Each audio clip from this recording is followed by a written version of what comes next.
Panginoon, sa aming paglapit po sa inyo, turuan niyo po kami na maalala namin ang kapatawaran ay ganap kapag kami ay humingi nito sa iyo.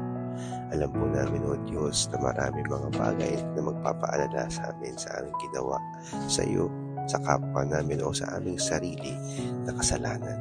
Hinihiling ko po, Panginoon, na ibigay niyo po sa amin ang tamang pangunawa na kapag kami ay napatawad at totoo ang aming hingi ng tawad sa iyo, ang kapatawaran ay ganap at hindi na mababago.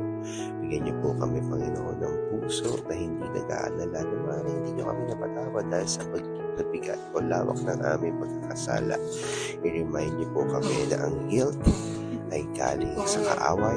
Ang guilt, Panginoon, ay hindi namin dapat maranasan kung kami, Panginoon, ay ganap na napatawad dahil ito ang katotohanan. Sa ngalan ni Jesus. Amen.